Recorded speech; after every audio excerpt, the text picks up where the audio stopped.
Segunda-feira, 15 de setembro de 2025, dia do cliente, gente. Parabéns! E você confere no seu Rede Auto Tietê News. Papa questiona bônus salarial de US$ 1 trilhão para Elon Musk. Mogi das Cruzes registra 2 incêndios em áreas de mata nesse domingo. Vagas de emprego na região e tem seu resenha na rede com o Lucas. Está no ar o seu jornal.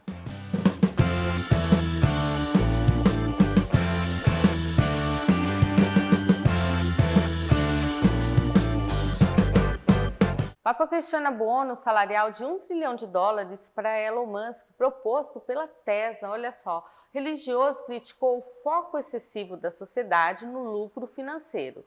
Segundo ele, se essa é a única coisa que ainda tem valor, então estamos em apuros. O Papa Leão XIV fez referência à proposta da Tesla de oferecer essa remuneração ao CEO da empresa, Ontem saiu a notícia de que Elon Musk será o primeiro trilionário do mundo, disse o Papa. A declaração foi dada em uma entrevista realizada no fim de julho para uma biografia que será publicada em breve, segundo a agência Reuters.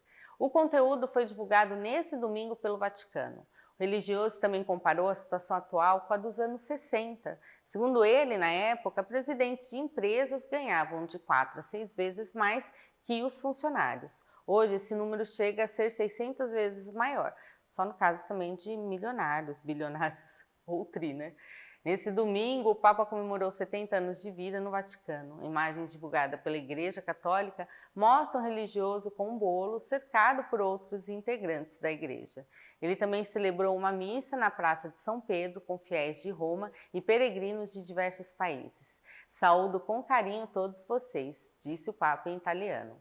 Ele agradeceu a Deus, aos pais e a todos que rezaram por ele nessa data tão especial.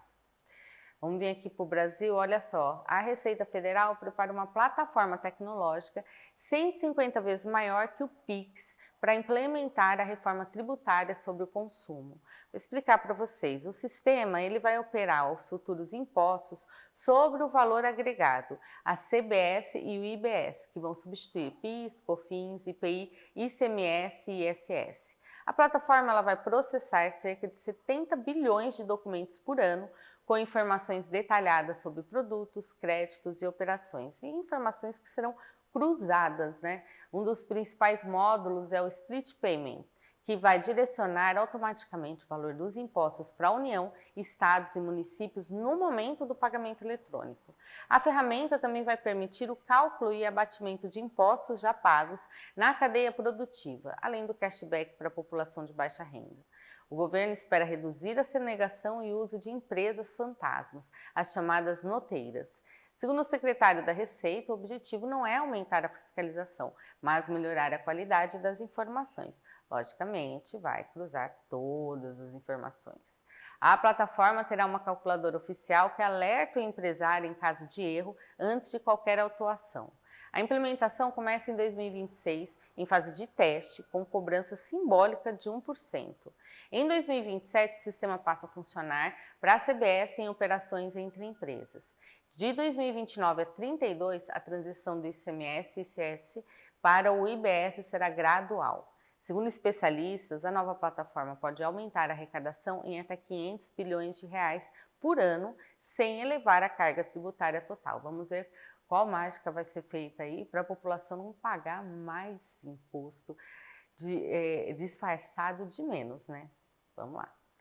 Agora, vamos falar da região. Olha, Mogi das Cruzes registrou 2 incêndios em áreas de mata ontem. Os focos atingiram os bairros Vila Oliveira e Volta Fria, ambos próximos a residências e condomínios. O primeiro incêndio começou por volta do meio-dia, em uma área de mata na Vila Oliveira, próxima a um condomínio. As chamas foram combatidas pelo Corpo de Bombeiros e pela Defesa Civil até o final da tarde. Moradores foram orientados a manter as janelas fechadas e se hidratar devido à fumaça no ar. O segundo foco surgiu às 2h20 da tarde no bairro Volta Fria, em um terreno próximo a um clube esportivo. A fumaça foi vista de outros bairros da cidade. De acordo com os bombeiros, esse incêndio foi totalmente controlado por volta das 4h20 da tarde. Não houveram vítimas nem algum dano material. A Prefeitura de Mogi informou que o combate ao fogo é feito pelo Corpo de Bombeiros, que atende pelo número 193. A Defesa Civil pode ser acionada pelo 199. Se você ver qualquer foco de incêndio começando, não deixe de ligar para esses telefones, tá, gente? Vamos falar ainda da região. Olha, um policial militar e a mulher encontrados mortos em uma banheira de motel, no Motel Cancún, foram enterrados hoje em Mogi das Cruzes. Eduardo Silvestre, de 47 anos, e Luana Ferreira Barbosa, de 33, eles foram encontrados sem vidas no sábado dentro da banheira em um motel em Jutiapeba, distrito de Mogi. Segundo a Polícia Civil, funcionários do local estranharam a falta de contato com os clientes e, ao entrarem no quarto, encontraram os dois já mortos na banheira.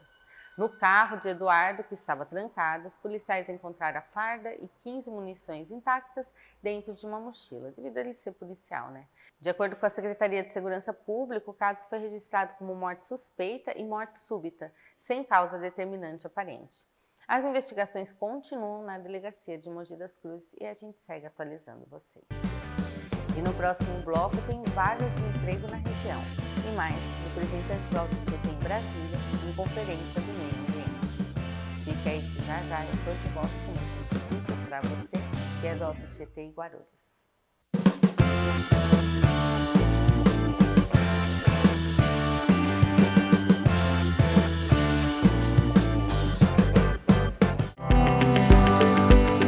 Cuide do seu bem maior, cuide dos seus olhos e da sua visão aqui no Hospital de Olhos Alto Tietê. E para a gente cuidar aí dos olhos, tem uns cuidados básicos que são essenciais para a saúde dos olhos. Você evitar de coçar, manter a lubrificação, o uso excessivo de telas também pode atrapalhar, usar óculos somente com proteção UV e manter uma alimentação rica em vitamina A. E é claro que a realização dos exames também não podem faltar. E aqui no Hospital de Olhos você encontra a mais alta tecnologia para alguns exames específicos, como mapeamento de retina, retinografia, microscopia especular e entre outros exames. Inclusive agora estão aceitando os convênios Bradesco, MedService, Omint, Skill e Keep. E aqui você tem os cuidados da melhor maneira possível. Cuide do seu bem maior, cuide dos seus olhos aqui no Hospital de Olhos.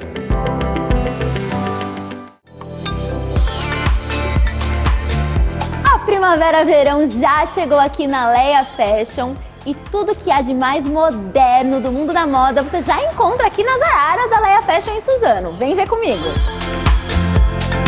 A primavera-verão esse ano está Candy Color, romântica e atemporal. Rosé, bege, amarelo, azul claro e o hit da estação, branco. E olhem só a delicadeza desses looks, ó, riqueza em cada detalhe. Olha essa camisa bordada, tudo muito clássico e muito romântico. E uma outra tendência também são as estampas frutais.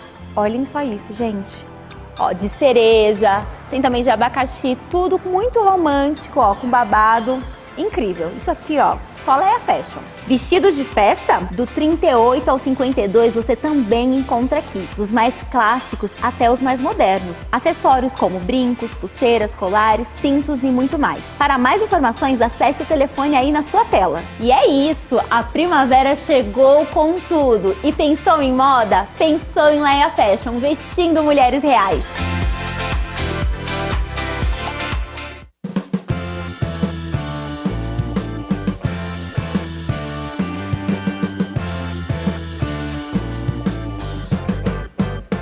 A semana começa bem na região. Olha, tem 4.400 vagas disponíveis no Alto Tietê. As oportunidades estão disponíveis nas cidades de Suzano, Itaquá, Guararema e Arujá. As vagas elas são oferecidas por programas municipais e atendem a diversas áreas e níveis de escolaridade. Em Suzano, por exemplo, o programa Mais Emprego tem 1.064 vagas disponíveis. Os interessados devem se cadastrar pelo site. Em caso de dúvida, é o 4745-2264 que você pode também entrar em contato. O atendimento presencial é feito nos centros que fica na região central, na Avenida Paulo Portela, e também tem os centros dentro do Nagumo, na região norte, na Avenida Francisco Marengo.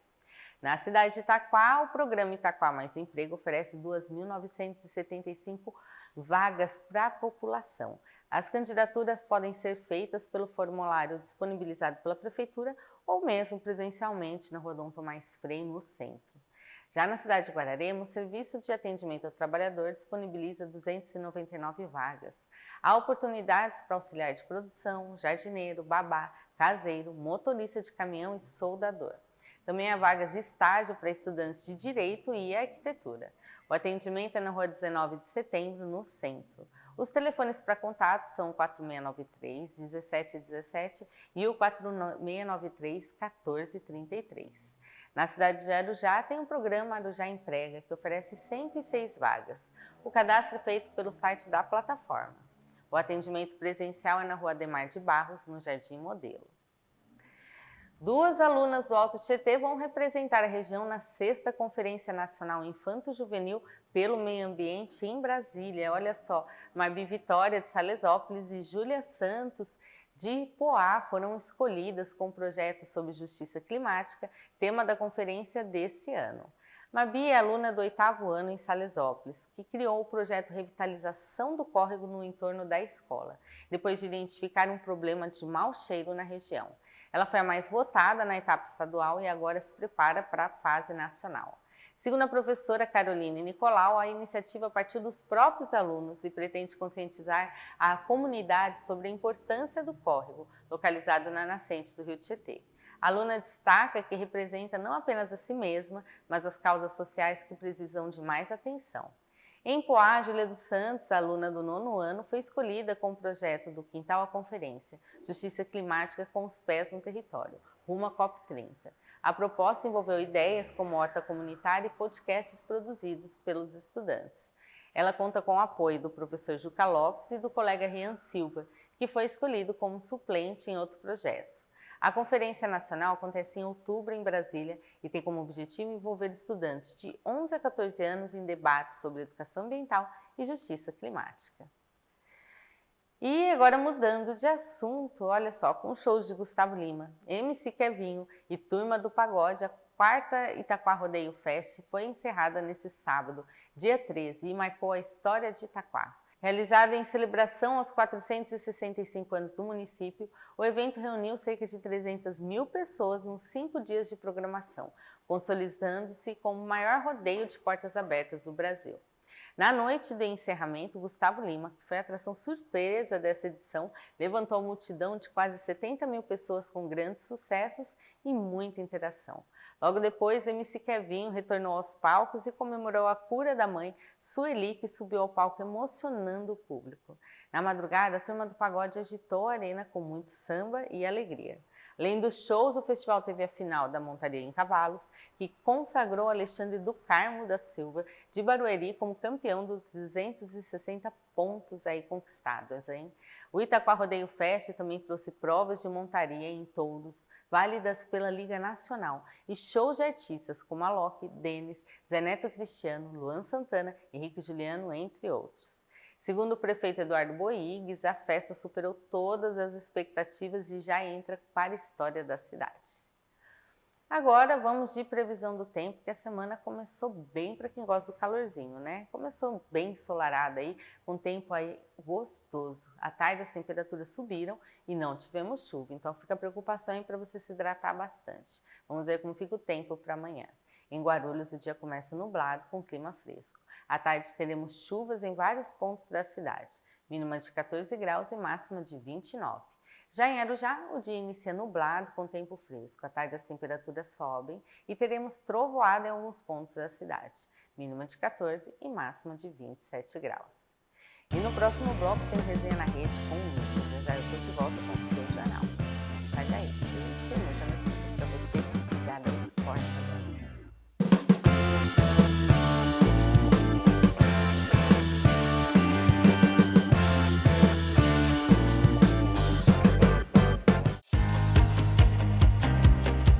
Vive na correria, trabalha, estuda e conta com o transporte público, você sabe que a Guarupaz está aqui para facilitar o seu dia a dia. E nessa correria, você perdeu o seu cartão bilhete único de Guarulhos e não sabe como bloqueá-lo? Fique aqui que a gente vai te ensinar. Você pode escolher alguns desses canais de comunicação para seguir com o bloqueio do cartão.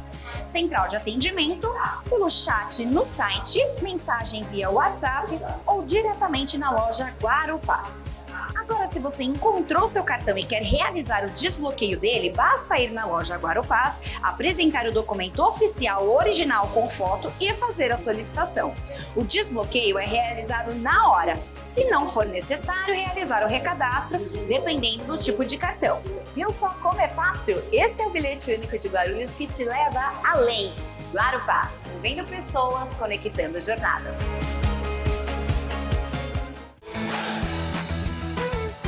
Realizar o sonho do carro novo começa aqui na Chevrolet Vigorito. Dá só uma olhadinha nessas ofertas. Onix 1.0 Flex manual com versões a partir de R$ 84.990. Pois é, da linha 2026 com partida start-stop, painel multimídia com 17 polegadas, tá a coisa mais linda e você encontra aqui na Chevrolet Vigorito. Equinox RS 1.5 Turbo Flex com 178 cavalos, teto panorâmico, rodas Aro 20, uma versão mais esportiva. Aqui você encontra versões a partir de 285 mil. E se quiser uma versão menos esportiva, tem a Equinox Active, que também tá a coisa mais linda. 1.5 Turbo Flex, 178 cavalos e com versões a partir de 285 mil. Ó, aqui eles facilitam a entrada, aceitam ser usado na troca e a taxa é zero. Então, não perde tempo e vem pra Chevrolet Vigorito.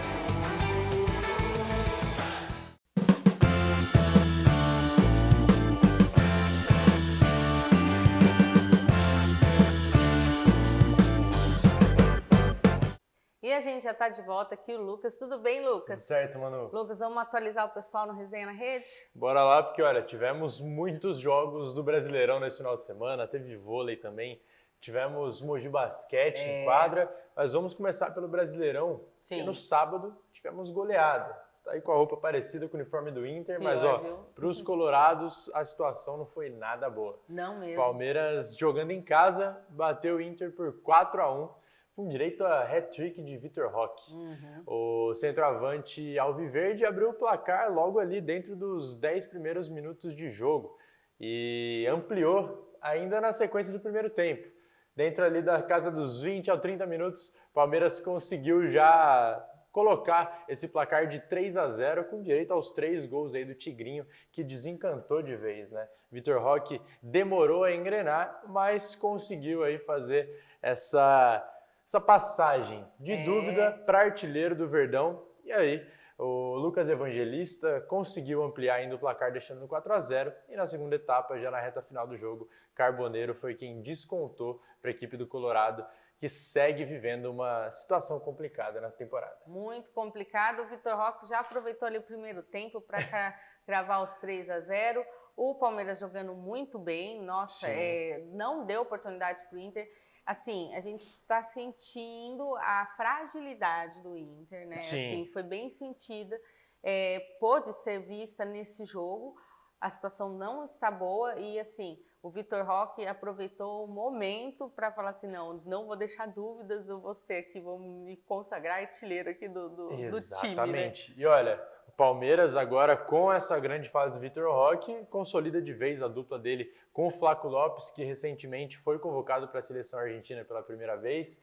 Então, chega ali a equipe, depois dessa goleada, com o ânimo lá em cima para o primeiro jogo, né? O jogo de ida das quartas de final da Libertadores, que o Palmeiras enfrenta o River Plate nessa semana. Vai ser então, mesmo jogando fora de casa, a equipe palmeirense tem aí essas duas armas no ataque. Tanto o Vitor Roque quanto o Flaco Lopes vivem fases muito boas, né? Então, quem ganha com isso é o Palmeiras, é o Abel Ferreira, é o torcedor palmeirense. Pelo lado do Inter, que a gente destacou, a coisa já começou a desandar já tem um tempo, né? Já tem. Depois daquela semana ainda que conseguiu as 3 derrotas para o Flamengo, Sim. 2 na Copa Libertadores e uma no Brasileirão. O Inter continuou mal, venceu o Fortaleza recentemente, é verdade, mas em jogos grandes a equipe do Roger Machado tem dificuldades. E tem pela frente, né, o Grenal na próxima rodada do Brasileirão. Vamos ver, né, que o Grêmio também deu uma tropeçadinha, Exato, então né? são os dois na fase dos desesperados, o povo tá brincando, que eles vão combinar um empate para nenhum ser demitido. Mas vamos ver como é que vai ficar. Eu acho que o Inter, ele tem uma situação que ele tá mais para baixo do que Sim. o Grêmio, diante do que vem enfrentando. E esse placar elástico. que foi deixar essa goleada acontecer, né? Exato. Porque mostra aí a fragilidade que eu tinha falado. O Palmeiras, por outro lado, vai aí com o emocional melhor e se sentindo mais forte, principalmente na Libertadores, sabendo que pode contar com mais jogadores aí para fazer. Vamos ver se o Vitor Roque vai estar inspirado aí para Libertadores. Né? Exato, os palmeirenses torcem para que sim, né? É. E olha só, Manu, no sábado não foi só o Palmeiras que entrou em campo. Não. Mais tarde, às 9 da noite, Fluminense e Corinthians se enfrentaram no Maracanã e o Timão levou a melhor com um gol de Mateuzinho. Lateral cobrando falta já na segunda etapa, um jogo que estava ali meio morno. Cobrou falta, fez aquela curva, André Ramalho até tentou cabecear, mas não chegou a desviar, a bola quicou e entrou ali no cantinho, sem chances de defesa para o Fábio. Foi aquele famoso chutamento, né? A mistura de chute com cruzamento. E aí a bola entrou, o Corinthians contou com essa sorte para sair com os 3 pontos do Maracanã. Uma partida aí que o Timão teve o Rodrigo Garro cortado até mesmo do banco de reservas antes do início da partida, por conta ali de um desconforto na panturrilha.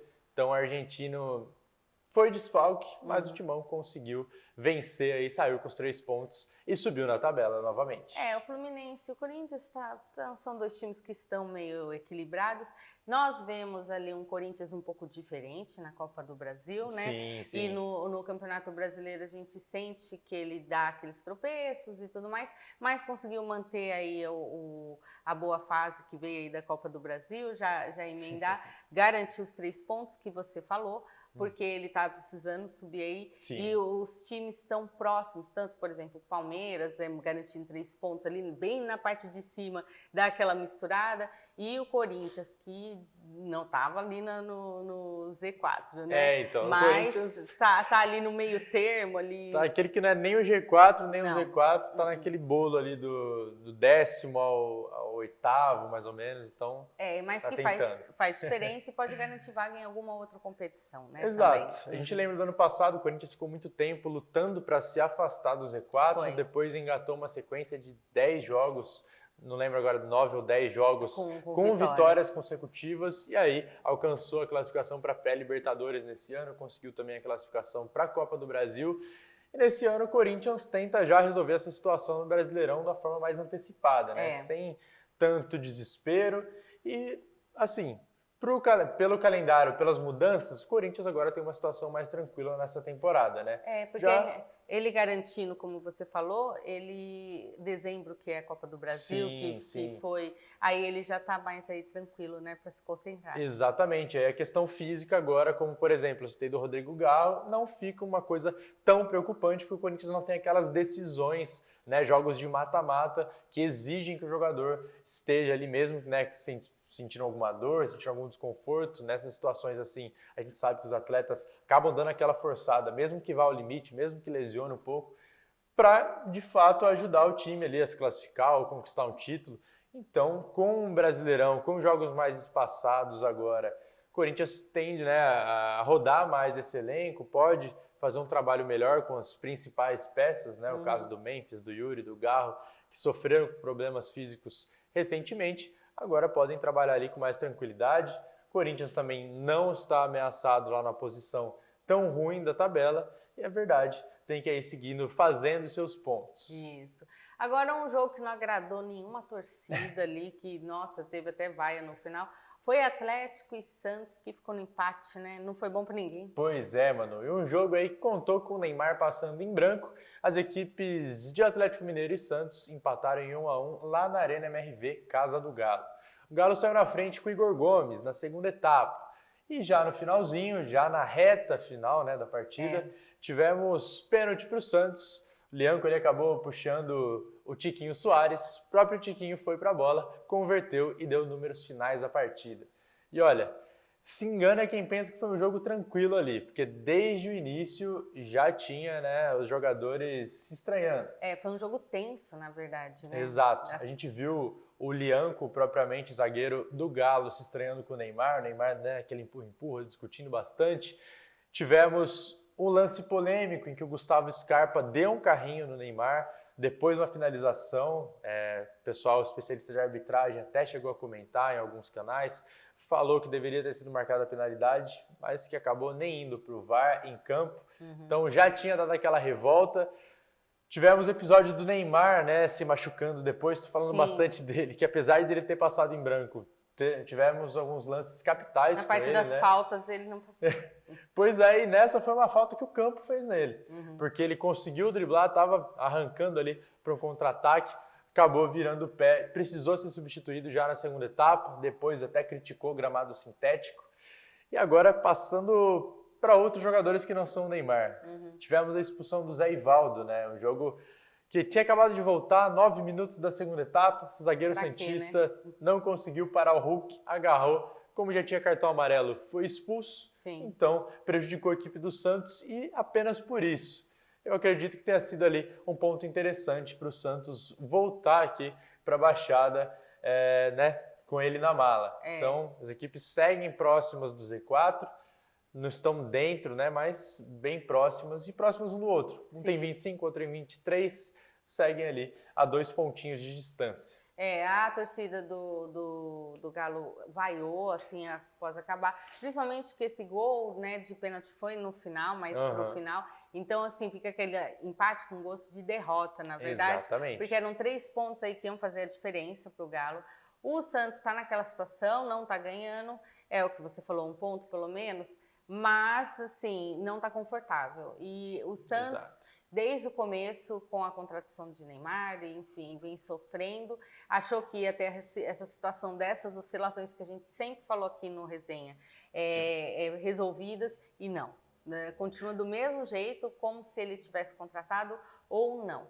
Vamos ver como é que vai ser a cena dos próximos jogos, né? Exato. Porque ambos os times ali não estão dentro da zona de rebaixamento, porém estão naquela situação, e como tem 1 ou 2 pontos de diferença para cada time, deixar de ganhar os 3 pontos faz diferença. Com certeza, mano. Era até que visto como um jogo de 6 pontos, né? Por estarem próximos na tabela. Isso. E só para finalizar, a questão do Gabriel Brazão, goleiro santista, que sofreu ali uma joelhada na testa. O pessoal deve ter até visto aquela cena dele com um galo enorme. Ele tentou continuar na partida depois do atendimento, precisou sair de ambulância, foi atendido no hospital, passou por exames e não foi diagnosticado com nada grave. O galo mesmo, né? Realmente. Então ele voltou com a delegação santista para São Paulo, vai, né, fazer aquele protocolo da CBF depois de choques na cabeça, e por conta disso talvez seja dúvida, né, ou melhor, talvez seja desfalque no clássico contra o São Paulo, que acontece no próximo final de semana. Vamos ver. Né, tem que ficar alguns dias sem treinar por conta dessa situação, vai ser reavaliado e aí depois vamos saber se vai para o jogo ou não. Vamos aproveitar que você falou de São Paulo e finalizar aí os jogos de ontem, porque São Paulo riu à toa ontem, né? Sim, São Paulo jogando em casa, bateu o Botafogo por 1-0 com gol de Dineno.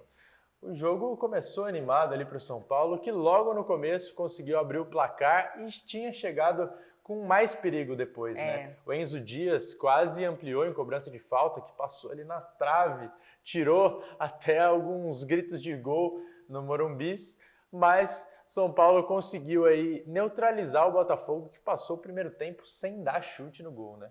São Paulo ele vem se destacando. Olha, o Crespo se acertou com o time, né? A gente vê assim que existe uma harmonia. Os jogadores respeitam o Crespo. Sim. E o Crespo ele tá lá ali para comandar, né? Diferente do Zubeldia, uma personalidade diferente. O Zubeldia, assim, nossa, quantas vezes não foi expulso, sim. sofria com isso e acabava não tendo comando dentro do campo. E precisa, porque às vezes se tem jogadores bons, mas não se aproveita corretamente por conta disso, né? Então o São Paulo vem aí tranquilo, conseguiu conquistar os 3 pontos, foi um placar magrinho, mas com um jogo de qualidade. Exato, foi um jogo consistente.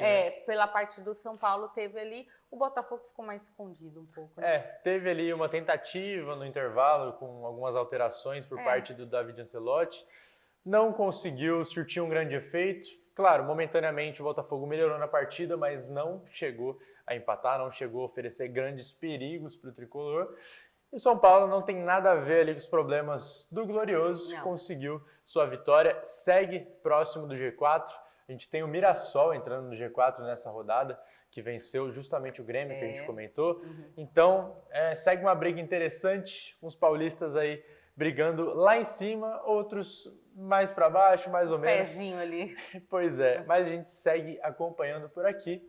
E agora a gente deixa o Brasileirão de lado, né, mano? Agora é hora de falar de Libertadores, quartas de final, jogos de ida chegando aí.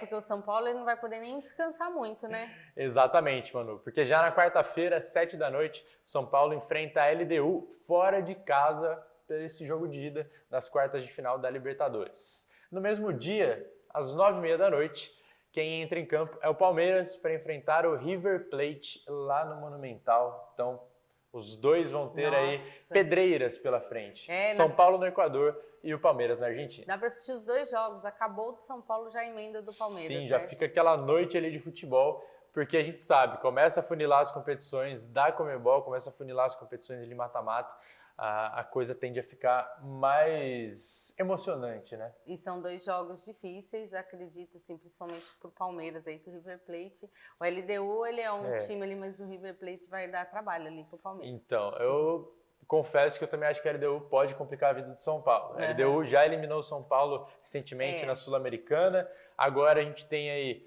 verdade, o São Paulo decidindo em casa, mas vai ter que segurar os equatorianos jogando lá, né? Sim. Eles eliminaram o Botafogo, então tem essa casca, é um time chato de se enfrentar. Ele é um time chato. Por mais que não tenha grandes nomes assim conhecidos no Brasil, vamos dizer desse jeito, a equipe é chatinha. Já o Palmeiras tem aí essa briga com o River Plate já de alguns anos, né? Sim, não é de agora, né? Mas na quinta-feira vai dar para comentar tudo, né? Sim, com certeza. Bom, vamos sair agora do futebol e ir pro basquete, falar da bola laranja, né? Exatamente. Porque olha, mano, depois da derrota pro Corinthians por 72-70 na prorrogação, Placarzinho, nossa. foi apertado, foi polêmico ali aquele final. O Mogi Basquete já voltou à quadra nessa segunda.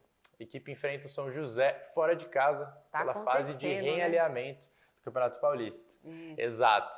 E depois do confronto de hoje, que a gente vai poder comentar mais tarde, na quinta-feira, o Mogi encara o SESI Franca, às 8 da noite, aí sim, reencontrando a sua torcida no Hugão. A gente vai estar comentando o jogo de segunda, vai estar acontecendo o jogo junto com o jornal, né? O pessoal tá querendo ser aqui, ó, naquele ligeiro, jogando sempre, então descansa um dia, já joga no outro. A gente sabe como funciona o dinamismo ali do basquete. Apesar da equipe ter perdido, foi um placar ali bem justo, Sim. Mostra a qualidade do Mogi Basquete, que veio de algumas vitórias, né? Exato, então é a primeira derrota em algum tempo, o Mogi segue muito bem nessa competição e a gente segue de olho, porque, né, temos uma grande fase, agora está no grupo A ali do realinhamento, vale destacar que nessa fase o mando de quadra é invertido. Então, os jogos que aconteceram na primeira metade ali dessa primeira fase foram com um mando, agora acontece com o outro. Então, se o Mogi jogou fora de casa contra o Franca na primeira fase, agora enfrenta a equipe do SESI no Hugão. Isso. Bom, enquanto o Mogi Basquete perdeu, o Suzano Vôlei venceu, né? Exatamente. Ele enfrentou o Viapol Vôlei em São José e bateu por 3-1 a equipe. E agora já se prepara para enfrentar aí o SESI Bauru no clássico que acontece nessa sexta-feira, às 8 da noite. Olha, o Suzano Vôlei tá líder, né? Exatamente, líder do Campeonato Paulista. Suzano Vôlei vem muito bem, consegue aí suas vitórias e consegue agora sem aquele desespero do 3-2, né, mano? Que a gente comentava sempre aqui. Isso mostra que o time tá ali muito bem e os jogos que eu tenho acompanhado mostram que aquele problema que tinha em pontos de saque, de dar assim gratuitamente, né, para outra equipe, nossa, tem acertado a maioria dos saques, na verdade. E assim, você vê saques de qualidade, e se o jogador sente que não vai dar para dar aquele saque com aquele efeito, com aquela força, ele dá um saque mais comedido e garante aí pelo menos a jogada, né, a chance aí. É verdade. E olha, se eu falei que o Suzano saiu dessa onda de vencer no tie-break, o Mogi Vôlei, na verdade, sorriu nesse final de semana, porque entrou em quadra e venceu o Atibaia por 3-2. Então, numa partida de tirar o fôlego, a equipe conseguiu aí triunfar sobre o Atibaia. E agora já volta suas atenções para sexta-feira também, porque no mesmo horário ali do jogo de Suzano, às 8 da noite, recebe o Praia Grande. Vamos ver como é que vai ser esse jogo. Acredito que dá para o Mogi Vôlei, porque assim, o Praia Grande, o jogo que eu assisti do Suzano Vôlei mostrou, é uma equipe nova, né? Assim, com jogadores jovens também, tem muita qualidade, mas eu acho que talvez dê pro Mogi Vôlei, vamos ver aí, né? A gente fica na torcida, tanto pelo Mogi Basquete, quanto pelo Suzano Vôlei e pelo Mogi Vôlei. A gente segue acompanhando por aqui o esporte da região e também as competições de futebol. Quinta-feira você está de volta aí para trazer as atualizações para a gente, Com certeza, não só de campo, vivo, resenha na rede, tem asfalto, tem tatame, tem vários esportes, modalidades. Tudo por aqui. E a gente fica por aqui. Uma ótima noite para vocês. E a apresentação nacional de segunda, às 7h30 da manhã. Até amanhã. Até!